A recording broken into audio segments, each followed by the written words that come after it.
How's it going, everyone? It's Sam. Apparently, BlackRock issues a serious Fed warning and says crypto could fall 50%. Let's talk about that. Let's talk about what just happened as well with the CPI reading that came out.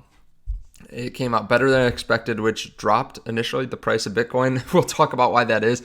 We'll also talk about the inflows from yesterday. Yes, I did say inflows from the Bitcoin ETFs. If you don't mind, go hit subscribe underneath the video so you can see future videos just like this. Also, if you want to trade crypto, there's a link underneath the video to Margex where you can start in just a few minutes. You can long the market, you can short the market, you can get ready for PPI, you can long so that way you're set up well for the rest of this bull run, or you can play the short term.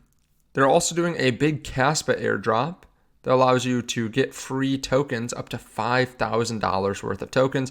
So definitely check that out underneath the video. Now, let's start here. We just got CPI. If you've already seen the CPI news, you can skip past this, but it is good news. There was an expectation of 2.6% year over year. The previous was 2.9%. Now, I'd seen some places that said that the expectation was maybe like 2.5, 2.6, somewhere in that range.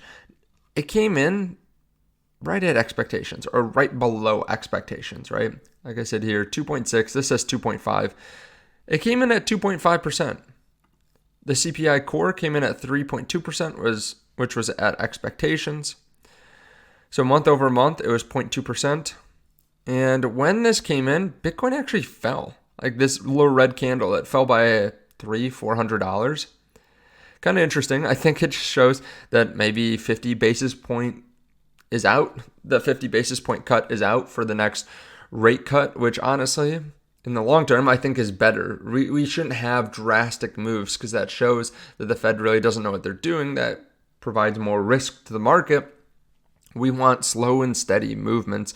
And it's just weird how investors, if they're unhappy all the time, right? We want inflation to come down, but then inflation is coming down, and then we're upset because rates aren't going to come down as quickly. They're still going to come down, but they're not coming down as quickly. The stagflation fear is probably out, right?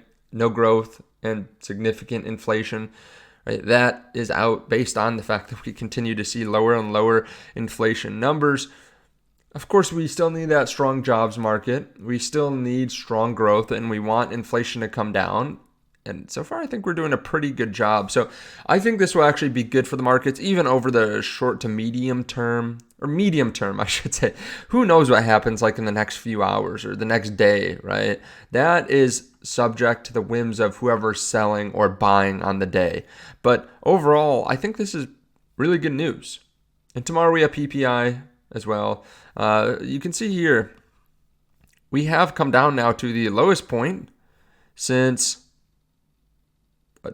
late 2021 when we were at 1.7%.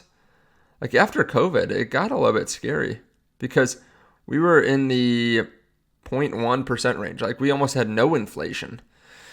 So hopefully the markets take this the right way. But I think overall, this is pretty good news.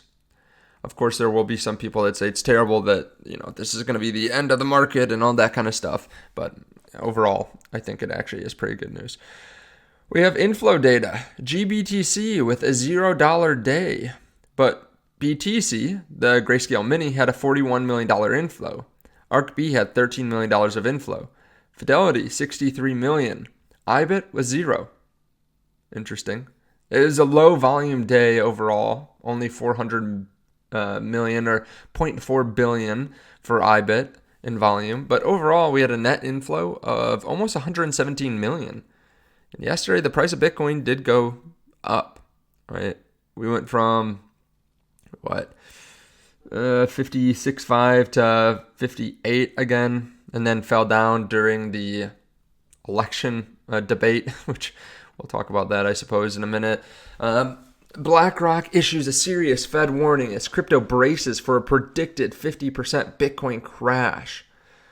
Okay, this sounds scary, right? People think this sounds scary. This is in Forbes, generally well respected. They say Bitcoin has bounced from Price crash last week, climbing along with stock markets as traders hold their breath for a Federal Reserve bombshell.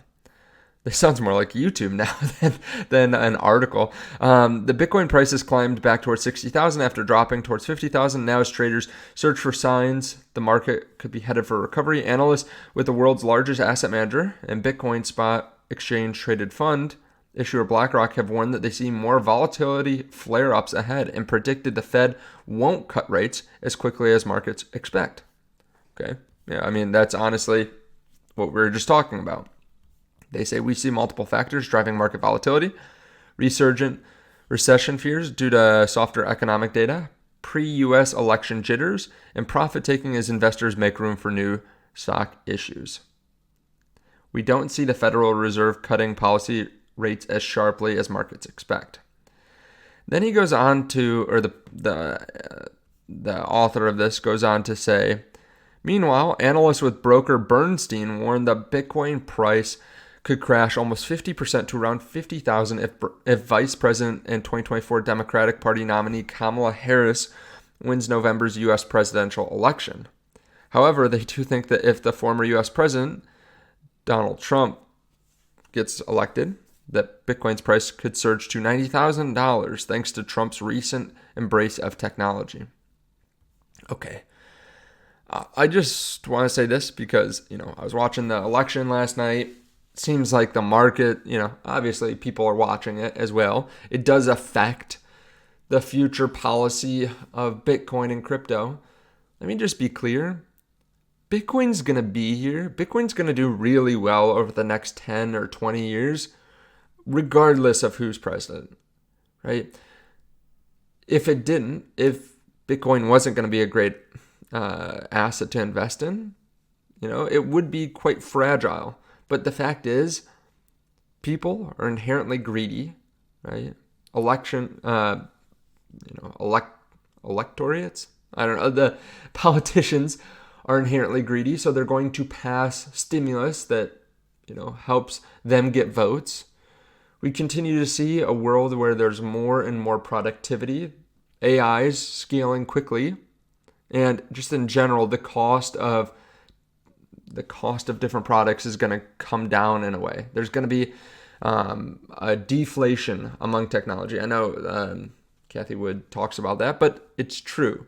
When you look at the price of Tesla cars, for example, or the price of the same computer, not the newest Apple computer, but the price of, a specific model that doesn't improve, it goes down over time.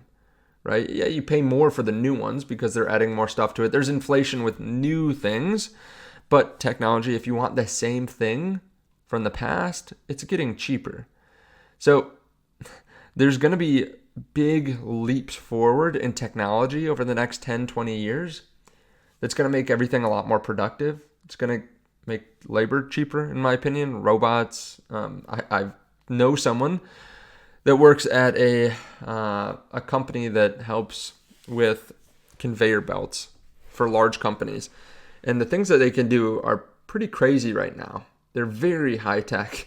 And the fact is that's only going to happen more and more over time to the point where things do get cheaper and there's more abundance, right? Bitcoin is one of the only things that can't be made more of. And as time goes on, as people see the value more and more, the fact is the chance to get it goes down significantly, right? We're at 94% of the supply mined. It's going to go down from here in, 10 years? I think it's around 10 years. Let me check back on that. But in a little while, we're only going to have 1% of the supply left. And, at that point, more people lose Bitcoin each year than actually obtain Bitcoin, so it's functionally stuck where there's no more Bitcoin to be mined. So I think this is going to get really interesting. No matter who the president is, of course, like I said, it does change the policy a little bit. From a crypto perspective, I'd rather have someone that's much more pro-Bitcoin and pro-crypto. I don't want another 8 years of Gary Gensler, but no matter what, I'm still going to hold some Bitcoin.